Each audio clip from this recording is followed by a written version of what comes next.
एकनाथ शिंदेंच्या बालेकिल्ल्यात आज गणेश नाईकांचा जनता दरबार सकाळी 11 वाजता ठाण्याच्या महाजनवाडी सभागृहात जनता दरबाराचं आयोजन, बॅनरच्या माध्यमातून भाजपचं जोरदार शक्तीप्रदर्शन। नीलम गोऱ्हेंविरोधात ठाकरेंची शिवसेना आक्रमक, आज पुण्यातील महिला पदाधिकाऱ्यांची मातोश्रीवर तातडीची बैठक, रश्मी ठाकरेंच्या उपस्थितीमध्ये ही बैठक होणार।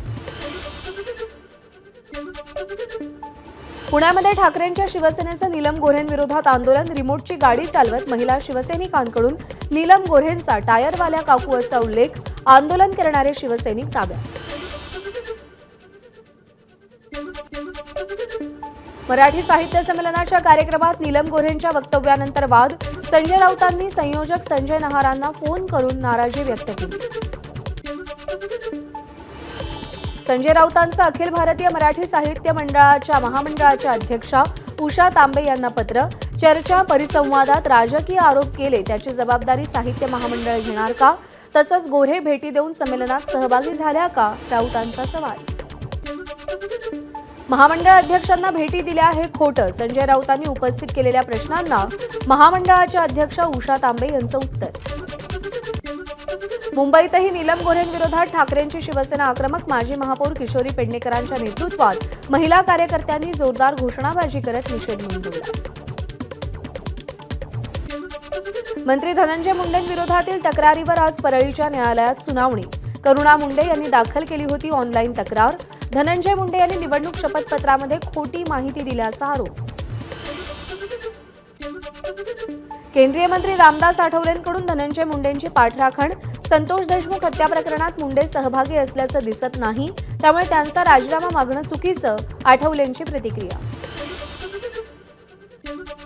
बीड पोलिसांची सामाजिक कार्यकर्त्या अंजली दमानियांकडून पोलखोल, संतोष देशमुख हत्या प्रकरणाच्या तपासासाठी बालाजी तांदळेच्या गाडीचा वापर, बालाजी तांदळे हा वाल्मिक कराडचा सहकारी, दमानियांचा आरोप। धनुष्यबाण आणि घड्याळाला फडणवीसांकडे बघून मतं मिळाली, परांड्यातील कार्यक्रमात सुरेश धस यांचा दावा, आमच्या लोकांनी घड्याळाला मतं दिली असती का? आमदार सुरेश धस यांचा राष्ट्रवादीला टोला। संतोष देशमुख हत्या प्रकरणाचं धाराशिव कनेक्शन, वाशीच्या पोलीस अधिकाऱ्यांनी संतोष देशमुखांच्या हत्येतील आरोपींना पळून जायला मदत केली, भाजप आमदार सुरेश धस यांचे गंभीर आरोप।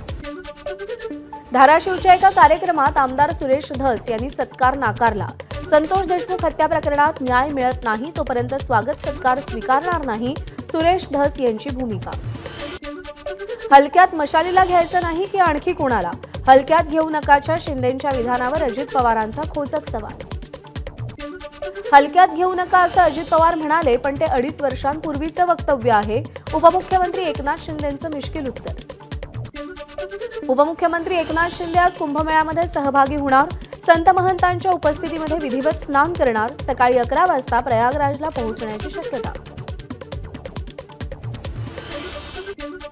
राज ठाकरे आणि उद्धव ठाकरे मुंबईमध्ये एका लग्न सोहळ्यात एकत्र, एका शासकीय अधिकाऱ्याच्या मुलाच्या लग्न सोहळ्यात एकत्र, यावेळी रश्मी ठाकरे देखील उपस्थित होत्या।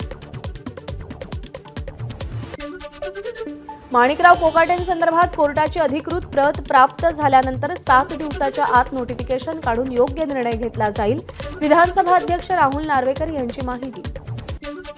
राष्ट्रवादी शरद पवार पक्षाच्या जितेंद्र आव्हाडांचं विधानसभा अध्यक्ष राहुल नार्वेकरांना पत्र, कृषी मंत्री माणिकराव कोकाटेंना तातडीनं विधानसभेतून निष्कासित करण्याची पत्राद्वारे मागणी। माणिकराव कोकाटेंच्या बाबतीत राहुल नार्वेकरांकडून इमानदारीची अपेक्षाच नाही, संजय राऊतांची प्रतिक्रिया, तर नार्वेकरांवर दबाव असल्याचा राऊतांचा आरोप। अहिल्यानगरचे काँग्रेसचे अध्यक्ष किरण काळे यांचा ठाकरेंच्या शिवसेनेत प्रवेश, मातोश्रीवर उद्धव ठाकरेंच्या उपस्थितीमध्ये त्यांचा प्रवेश पार पडला।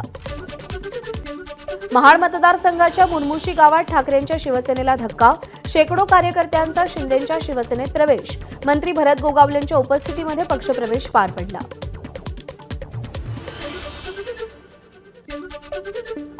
जोवर डोकं चालतंय तोपर्यंत तुम्ही काळजी करू नका, खुर्चीत बसून संपवेन, रामराजेंचा अप्रत्यक्ष इशारा नक्की कोणाला? राजकीय वर्तुळात चर्चांना उधाण। दिल्ली महाराष्ट्र एकीकरण समितीकडून उपमुख्यमंत्री अजित पवारांना निवेदन, महाराष्ट्र कर्नाटक सीमाप्रश्नासंदर्भात निवेदन दिलं, सीमाप्रश्नी तातडीनं लक्ष घालू, अजित पवारांची प्रतिक्रिया। मराठा समाजाच्या परिषदेसाठी मुख्यमंत्र्यांनी 10 मार्चपर्यंत वेळ द्यावा, अन्यथा अधिवेशन काळातच आंदोलन करणार. कोल्हापूरमध्ये राज्यभरातील 42 संघटनांचा जाहीर इशारा. परभणीमध्ये पालकमंत्री मेघना बोर्डीकर यांचा पहिला जनता दरबार. यावेळी विविध पक्षातील नेते आणि पदाधिकारी भाजपमध्ये प्रवेश करणार. राज्यपाल CP राधाकृष्णन आज नाशिक दौऱ्यावर. मुक्त विद्यापीठ आणि आरोग्य विज्ञान विद्यापीठाच्या दीक्षांत समारंभाला उपस्थित राहणार. साहित्य संमेलनाच्या भाषणावेळी संमेलनाध्यक्ष तारा भवाळकरांनी मराठी शाळेचा मुद्दा मांडला.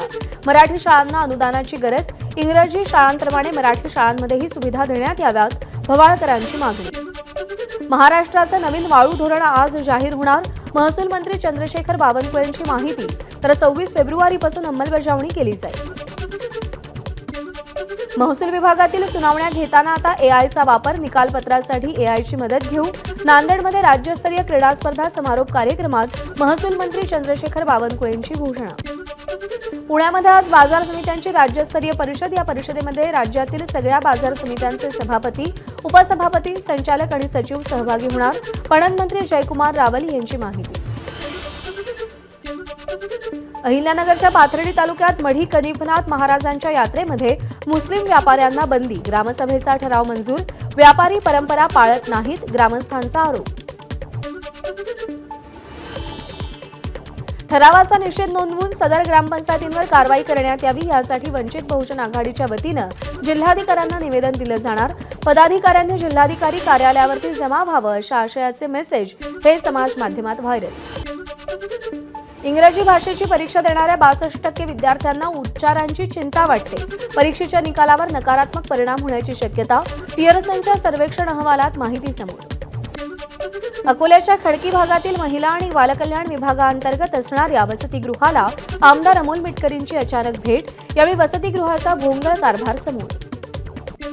प्रधानमंत्री ग्रामीण आवास योजनेच्या अनुदानामध्ये 50,000ची वाढ. ग्रामीण भागात घरकुलासाठी आता 2,10,000पर्यंत निधी मिळणार. अतिरिक्त अनुदानाचा खर्च सरकार उचलणार. जयकुमार गोरेंची माहिती. परभणीमध्ये ग्रीन कॉरिडॉरद्वारे 25 वर्षीय युवकाचं अवयवदान. जिंतूर तालुक्यातील दीपक दराडे यांचे 5 अवयवदान. या अवयवदानामुळे अनेक रुग्णांना नवजीवन. उन्हाचे चटके जाणवत असतानाच हवामान विभागाकडून राज्यातील काही भागात अवकाळी पावसाचा इशारा. वातावरणातल्या बदलांमुळे कोकण, मध्य महाराष्ट्र, विदर्भ आणि मराठवाड्यात हलक्या पावसाचा अंदाज. कडक उन्हानं मुंबईकरांचा पाणीसाठा अर्ध्यावर. बाष्पीभवन गळतीमुळे तलावातलं पाणी आटलं. मुंबईला पाणीपुरवठा करणाऱ्या तलावांमधील पाणीसाठा 7,47,436 दशलक्ष लिटरवर. नंदुरबारच्या केलापाणी गावात गाढवाच्या मदतीनं 200 फूट खोल दरीतून पाणी आणलं जात आहे. गाढवासोबत जाऊन आदिवासी बांधवांना 5 किलोमीटर पायपीट करावी लागतेय. गावाला रस्ता मंजूर झालाय, पण तयार न झाल्यानं गावकऱ्यांवर हे संकट ओढवलंय. सिंधुदुर्गच्या दोडामार्ग तालुक्यात गारांसह मुसळधार पाऊस. काजू उत्पादकांमध्ये भीती. चॅम्पियन्स ट्रॉफीत भारतानं पाकिस्तानचा धुव्वा उडवला. दुबईच्या मैदानामध्ये टीम इंडियाचा 6 विकेट्सनं विजय. भारताचं चॅम्पियन्स ट्रॉफीच्या उपांत्य फेरीचं तिकीट निश्चित. पाकिस्तान विरुद्धच्या सामन्यात विराट कोहलीनं वनडे सामन्यांमध्ये 14,000 धावांचा टप्पा ओलांडला. आंतरराष्ट्रीय सामन्यामधलं 51वं शतकही साजरं केलं. भारत पाकिस्तान क्रिकेट मॅच पाहण्यासाठी मुंबईतील परळमध्ये विशेष स्क्रीनिंग करण्यात आलं होतं. मॅच संपण्यापूर्वीच फटाके आणि ढोलताशांच्या गजरात क्रिकेटप्रेमींचा जल्लोष. भारताच्या विजयानं नागपूरच्या लक्ष्मीभुवन चौकात क्रिकेटप्रेमींचा जल्लोष. सलग 1 तास विजयाचा उत्सव. तरुणाईचा जोश शिगेला. पोलिसांनी गर्दी पांगवण्याचा प्रयत्न केला, पण उत्साह काही ओसरला नाही. पुण्यामध्ये FC रोडवरती विजयी सेलिब्रेशनचा जल्लोष. भारताच्या विजयानंतर पुणेकरांचा उत्साह उंचावला. FC रोडवर क्रिकेट चाहत्यांची मोठी गर्दी. कोल्हापूरच्या छत्रपती शिवाजी महाराज चौकात भारताच्या विजयाचा भव्य जल्लोष. हजारो चाहत्यांची गर्दी. भारत माता की जय अशा घोषणा. लातूर किंवा नांदेडमध्ये विभागीय महसूल आयुक्तालय करणार. तसंच राज्यस्तरीय महसूल क्रीडा स्पर्धेसाठी 1 कोटी अनुदान दरवर्षी देणार. महसूल मंत्री चंद्रशेखर बावनकुळे यांची घोषणा. नवी मुंबईच्या खारघरमध्ये डोक्यात हेल्मेट मारून हत्या केल्याप्रकरणी वांद्रेतून दुसऱ्या आरोपीला अटक. किरकोळ वादातून गेल्या महिन्यामध्ये ही हत्या करण्यात आली होती. नवी मुंबईमध्ये मद्यधुंद कार चालकाची झाडाला धडक. नेरूळच्या पाम बीच रोडवरची घटना. अपघातामध्ये कार चालक गंभीर जखमी. भिवंडीच्या वंजारपट्टी नाका परिसरातील गॅरेजला भीषण आग. या आगीमध्ये संपूर्ण गॅरेज जळून खाक. आगीचं कारण अद्यापही अस्पष्ट. मुंबईच्या वडाळा परिसरात रस्त्याच्या कडेला झोपलेल्या दोघांना कारनं चिरडलं. अपघातामध्ये 1.5 वर्षाच्या चिमुकल्याचा मृत्यू तर एक महिला गंभीर जखमी. पालघरमधील वाड्याच्या पालीमध्ये बनावट नोटांची अदलाबदल. सापळा रचत तिघांना वाडा पोलिसांनी ताब्यात घेतलं. आरोपींकडून 13 लाखापेक्षा अधिक बनावट रुपयांच्या नोटा जप्त. सांगलीमधील कृष्णा नदीवरील घाटावर महिलेची हत्या तर मिरजेमध्ये युवकाची हत्या. हत्येचं कारण अस्पष्ट. दोन्ही प्रकरणात पोलिसांकडून तपास सुरू. ट्रक आणि हायवेची आमने-सामने धडक. अपघातामध्ये ट्रक चालक गंभीर जखमी. नांदेड अर्धापूर तामसा रस्त्यावरची घटना. मीरा भाईंदरमध्ये वृद्ध महिलांची फसवणूक करून दागिने लंपास. 2 आरोपी गजाआड. दोन्ही आरोपी गुजरातच्या अहमदाबादमधील असल्याची पोलिसांची माहिती. शेगाव पालिकेचा प्लास्टिक विकणाऱ्या व्यापाऱ्यांच्या दुकानांवर छापा.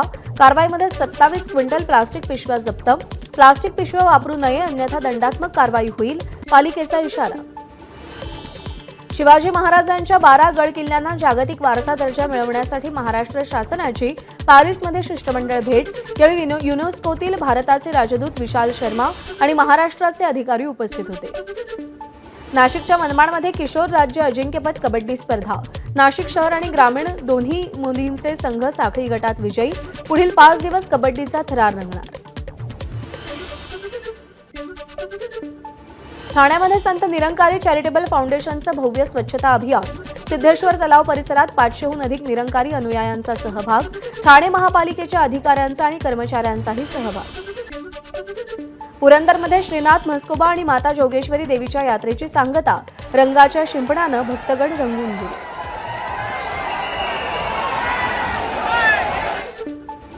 अमरावतीतील माधान इथे राष्ट्रमाता कस्तुरबा गांधी आणि ताराबेन मशरूवालांचा स्मृती महोत्सव साजरा.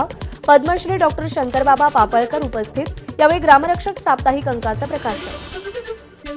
पुण्यातील MIT कोथरूडमधील विवेकानंद सभागृहात होमिओपॅथिक फिजिशियन परिषदेचं आयोजन. होमिओपॅथिक आयोगाचे अध्यक्ष Anil Khurana, Padmashri VK Gupta, doctor Nishikant Thape, doctor Rao यांच्यासह अनेक डॉक्टर्स उपस्थित होते. बेळगावच्या ऐतिहासिक भुईकोट किल्ल्याचं दुर्गपूजन उत्साहात संपन्न. एकाच दिवशी 9 राज्यातील 131हून अधिक गड किल्ल्यांवर दुर्गपूजेचं आयोजन. दिल्ली विधानसभेचं अधिवेशन आजपासून सुरू. आज नवनिर्वाचित 70 आमदार शपथबद्ध होणार. पंतप्रधान मोदी आज बिहारमधील भागलपूरच्या एकदिवसीय दौऱ्यावर. देशभरातील शेतकऱ्यांना 20,000 कोटींच्या योजनांची भेट देणार. भोपाळमध्ये पंतप्रधान मोदी जागतिक गुंतवणूकदार समितीचं उद्घाटन करणार. गुंतवणूकदार शिखर परिषदेमुळे राज्याच्या औद्योगिक विकासाला नवीन आयाम मिळेल. पंतप्रधान मोदींची महिला दिनानिमित्त मोठी घोषणा. मोदी विविध क्षेत्रातील महिलांना त्यांचं सोशल मीडिया अकाउंट सोपवणार. मध्य प्रदेशच्या छत्तरपूरमध्ये पंतप्रधान मोदींनी बागेश्वर धाम बालाजी मंदिरात दर्शन घेतलं. $21 दशलक्ष निधीबाबत पंतप्रधान नरेंद्र मोदींनी उत्तर द्यावं अन्यथा फौजदारी खटला. सुब्रमण्यम स्वामींचा थेट इशारा. सरसंघचालक डॉक्टर मोहन भागवत यांचा संघ कार्यकर्त्यांच्या मेळाव्यात सहभाग. यावेळी सामाजिक समरसता, कौटुंबिक मूल्य, पर्यावरण संरक्षक अशा समाजासाठी आवश्यक असलेल्या 5 बदलांवर चर्चा व्हायला हवी. भागवतांचं वक्तव्य. प्रयागराजमधल्या कुंभमेळ्याचा आजचा 43वा दिवस. कुंभमेळा संपण्यास फक्त 3 दिवस शिल्लक. मौनी अमावस्येला प्रयागराजमधील महाकुंभमध्ये झालेल्या चेंगराचेंगरी संदर्भातील याचिकेवर आज हायकोर्टात सुनावणी. अमेरिकेतील व्हर्जिनियामध्ये वाहन चालकाकडून गोळीबार. 2 पोलीस अधिकाऱ्यांचा मृत्यू. अमेरिकेतील पेन्सिल्व्हेनियामध्ये रुग्णालयात गोळीबार. चकमकीत हल्लेखोराचाही मृत्यू. लिप्टाड प्रदेशातील पेरूमध्ये शॉपिंग मॉलमधील फूड कोर्टचं छत कोसळलं. 6 जणांचा मृत्यू. गेल्या आठवड्यात काय काम केलं ते सांगा अन्यथा नोकरी गमवा. अमेरिकेच्या नोकरदारांना एलन मस्कच्या खात्याकडून ईमेल. ज्येष्ठ साहित्यिक आणि दूरदर्शनचे माजी वृत्तनिवेदक अनंत भावे यांचं निधन. ABP माझा, उघडा डोळे बघा नीट.